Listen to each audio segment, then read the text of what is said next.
As coronavirus continues to spread rapidly, Trump admitted to wanting to suppress the numbers by slowing down the rate of testing. And we know this because we heard him say it from his own mouth during his rally in Tulsa. Take a look. When you do testing to that extent, you're gonna find more people, you're gonna find more cases. So I said to my people, slow the testing down, please. Understandably, that led to a lot of backlash because we already have 120,000 Americans who have lost their lives in the middle of this pandemic.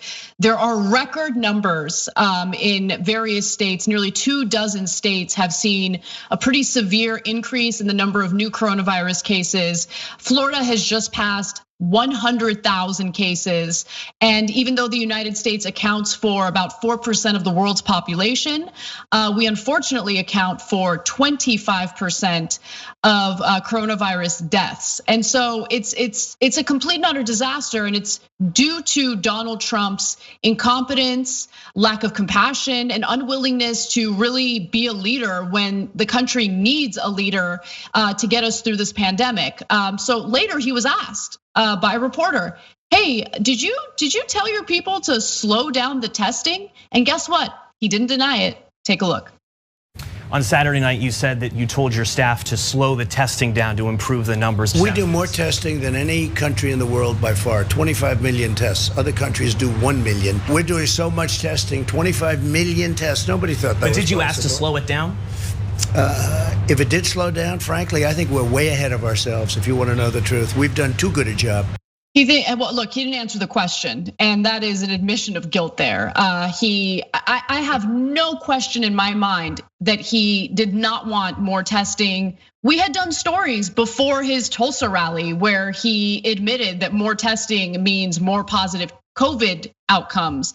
And he didn't want that. He thinks it makes him look bad. He doesn't like people wearing masks because, as he told the Wall Street Journal just last week, he believes that some people are wearing masks to make him look bad. Everything goes back to him. He doesn't care if your life is in danger. He doesn't care if another 120,000 Americans die from this virus. All he cares about is, how does this make me look?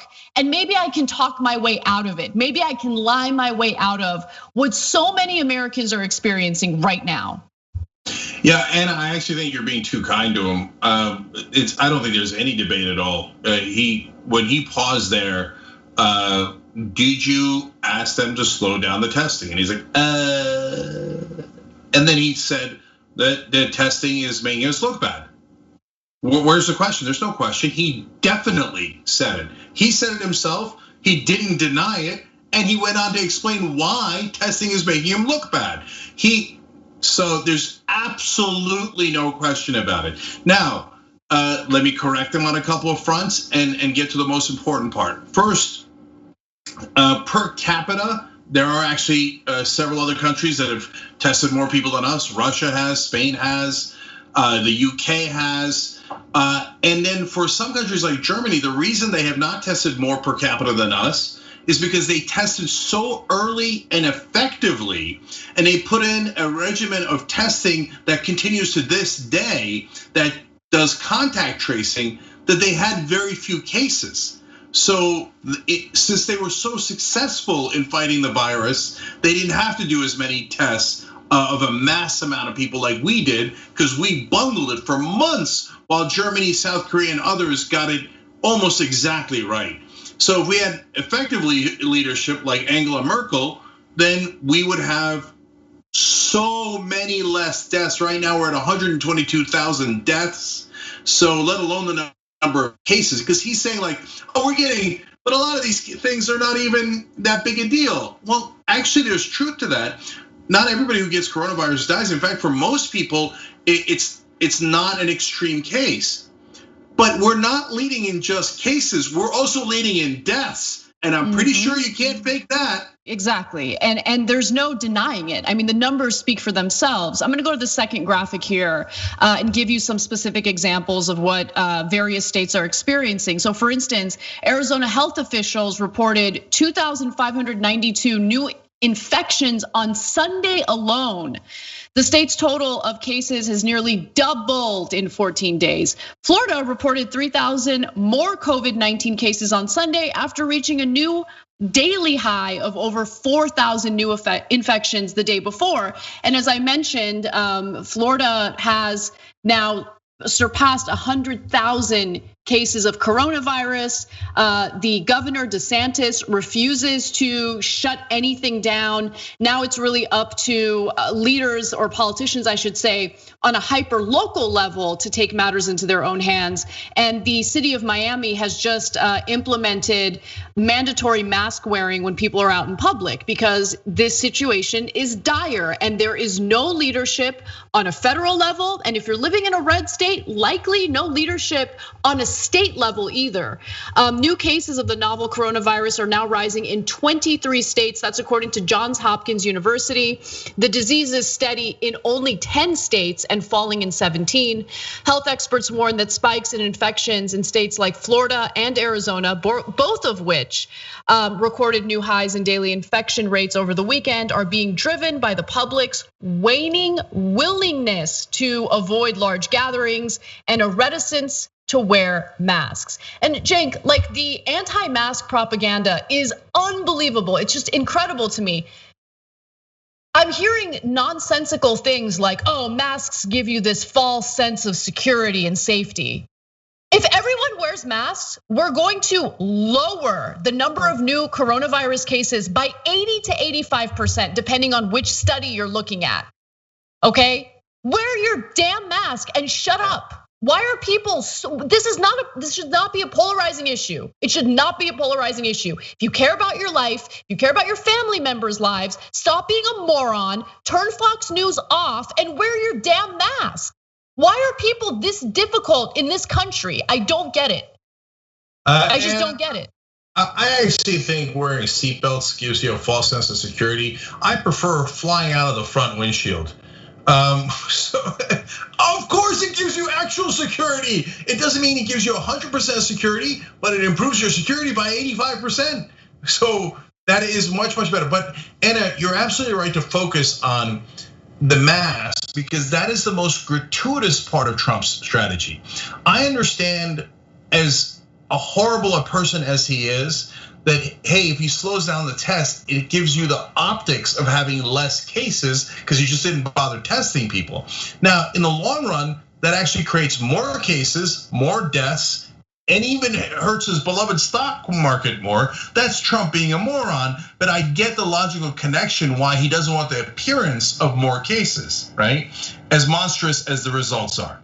But for masks,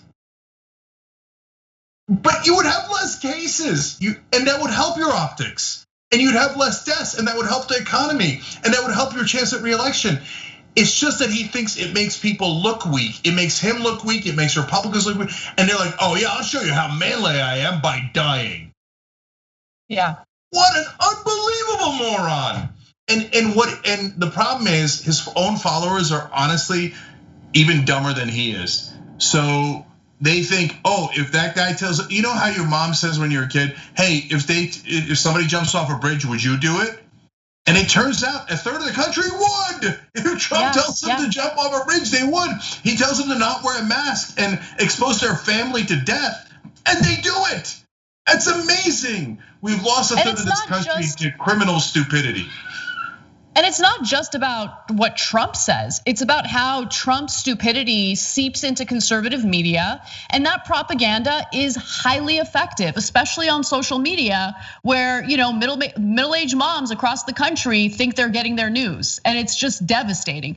But anyway, and I mentioned middle-aged moms because I get frustrated at my own mom using Facebook to get news. Don't rely on Facebook for news, please, please. I'm begging you guys.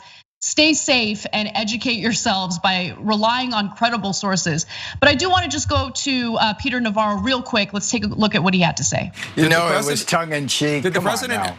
Come on now, that was tongue in cheek. Please. I don't know that it was. I don't know that it was tongue in cheek at all. I know it was tongue in cheek. He has said similar things for months. Tongue in cheek. He has said similar things for months. But you know what? We got. But he has said similar things for months. That over he's 30 million people unemployed, and we've seen over 100,000 people died because of the China Wuhan virus. Let's talk about some serious issues, Jake. I don't want to go there. I think there's some really important things. I'll break a little news for you. I think testing is a very serious issue. I'm not the one making jokes about it. You're the one that said the president it was a light moment. The president was being tongue-in-cheek. All right, we're 60 seconds into a tongue-in-cheek thing. Ask and answer. Yeah, Cenk, there's nothing funnier than 120,000 people who are dead in our own country because of Trump's incompetence and lack of leadership. So funny to joke around about slowing down testing to make Trump look good. These people are vicious, they're clowns, and we need them out. And by the way, once the Trump administration is over, I never want to see the Peter Navarros of the world again. Don't launder their image and make it seem as though they aren't absolute scum who deserve absolutely no power, period. Peter Navarro is obviously full of crap. We just show you that he wasn't joking. But even if he was, remember on 9/11, about 3,000 people died. So far, 122,000 have died from coronavirus. If Bush was going around making jokes about 9/11, people would have lost their minds. So their best defense is Trump is such a monster that he doesn't mind kidding around about the death of over 100,000 Americans on his watch. Thanks for watching The Young Turks. Really appreciate it. Another way to show support is through YouTube memberships.